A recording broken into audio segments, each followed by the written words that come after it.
Menteri Koordinator Bidang Perekonomian Erlangga Hartarto memastikan pemerintah tidak pernah menjual data pribadi warga negara Indonesia kepada pemerintah Amerika Serikat.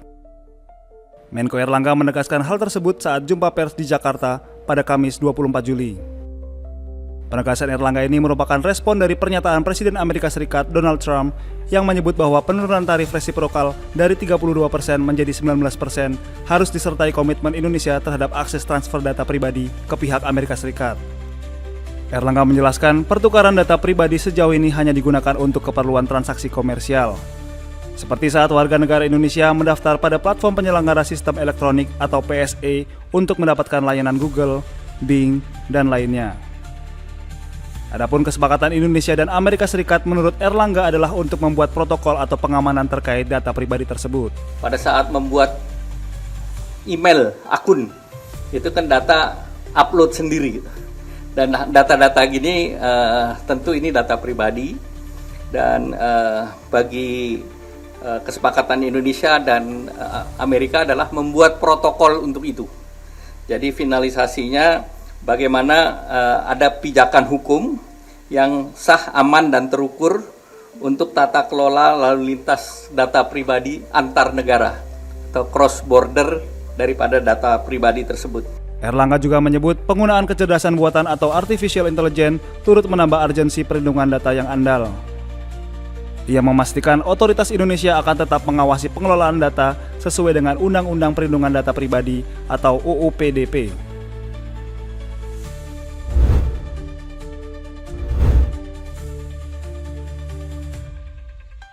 Sebanyak 23 pejabat Kecamatan Pagar Gunung terjaring operasi tangkap tangan atau OTT pada Kamis 24 Juli 2025. Mereka yang terjaring OTT ini pun langsung dibawa oleh Kejaksaan Negeri Kabupaten Lahat ke Kejaksaan Tinggi Sumatera Selatan. Dalam OTT yang terjadi pada Kamis siang sekitar pukul 11 waktu Indonesia Barat ini, Kejari Lahat mengamankan 20 kepala desa, seorang camat, dan 2 staf kecamatan. Saat ditangkap, ke-23 pejabat kecamatan ini sedang rapat koordinasi menyambut HUT RI ke-80 di kantor Camat Pagar Gunung, Kabupaten Lahat, Sumatera Selatan.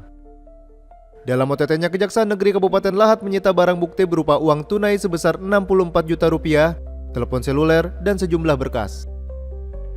Penyitaan dilakukan untuk kebutuhan pemeriksaan lebih lanjut terkait dugaan pungutan liar dana desa di Kecamatan Pagar Gunung. Diduga pungli berasal dari dana desa yang harus disetorkan oleh pejabat desa senilai 7 juta rupiah per tahun kepada pejabat kecamatan.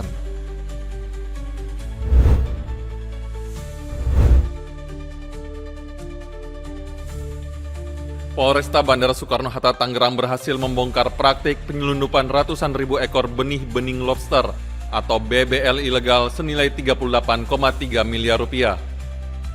Kapolresta Bandara Soekarno-Hatta Kombes Pol Ronald Sipain mengatakan bahwa pada kasus pengiriman BBL ilegal tersebut pihaknya berhasil menangkap 6 orang yang kini telah ditetapkan sebagai tersangka. Ronald menjelaskan pengungkapan kasus berawal pada 2 Juli lalu ketika pihaknya mendapatkan informasi adanya pengiriman BBL sebanyak 10 koper yang berisi lebih dari 300.000 ekor ke Batam tanpa izin di Terminal Kargo Bandara Soekarno-Hatta. Barang-barang bukti yang kita sita adalah seperti yang kami tampilkan, ada sampel benih yang sudah kita sisihkan, kemudian itu akan menjadi barang bukti. Kemudian tentu rekan-rekan bertanya, dari 710.770 benih lobster ini, maka negara bisa kita selamatkan dari potensi kerugian 38 miliar rupiah. Para tersangka pun dijerat pasal 92, Junto pasal 26 ayat 1 Undang-Undang Nomor 6 Tahun 2023 tentang penetapan peraturan pemerintah pengganti Undang-Undang Nomor 2 Tahun 2022 tentang Cipta Kerja menjadi undang-undang dengan ancaman pidana paling lama 8 tahun dan denda paling banyak 1,5 miliar rupiah.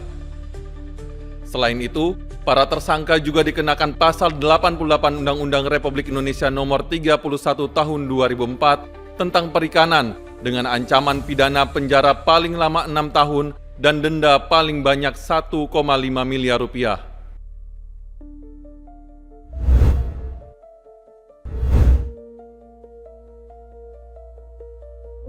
Menteri Perindustrian Agus Gumiwang Kartasasmita meminta pelaku industri di sektor otomotif tidak melakukan pemutusan hubungan kerja atau PHK terhadap karyawan.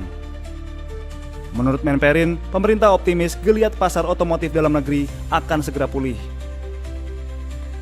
Optimisme ini disampaikan Agus Gumiwang usai meninjau pameran otomotif Gaikindo Indonesia International Auto Show 2025 di ASBSD Kabupaten Tangerang, Kamis 24 Juli. Agus tak memungkiri ada beberapa faktor yang menghambat pertumbuhan industri otomotif. Sebut saja kenaikan harga bahan baku, fluktuasi dolar Amerika Serikat, hingga gangguan rantai pasok global. Meski demikian, menurut Menperin, kondisi tersebut masih dapat dikelola. Kita sangat percaya bahwa ini hanya temporary, bahwa ekonomi Indonesia kita punya keyakinan, optimis bahwa akan segera tumbuh baik, tumbuh jauh lebih tinggi. Nah, kalau itu sudah terjadi, maka tidak ada kata lain bahwa industri otomotif harus siap, karena nanti masyarakat akan kembali belanja, dan ketika itu datang, maka bisa dipastikan bahwa industri otomotif akan terbang tinggi. Agus pun mengatakan pemerintah berkomitmen menjaga resiliensi industri dan melindungi daya beli masyarakat. Salah satunya melalui kebijakan yang mengatur agar harga tetap terjangkau dan menjadikan manufaktur sebagai salah satu penopang lapangan kerja.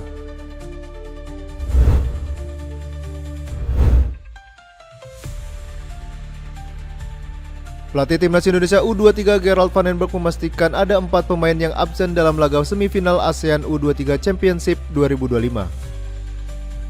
Rivaldo Pakpahan, Mikael Tata, Tony Firmansyah, dan Arkan Fikri dipastikan tidak akan dimainkan dalam pertandingan melawan Thailand yang berlangsung pada Jumat 25 Juli malam. Keempat pemain tidak diturunkan dalam laga semifinal ASEAN U23 akibat cedera. Kehilangan Arkan sebagai pemain yang berkualitas menurut Van den Berg adalah kerugian tim. Namun Van den Berg mengatakan bahwa cedera adalah hal yang biasa dalam sepak bola.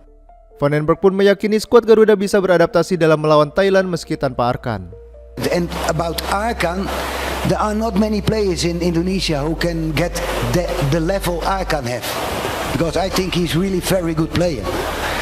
But it's like that, we cannot play with him, and I feel sorry for him because we need him. But okay, sometimes the player get injured and we had to do something else, and that's the way we now had to play.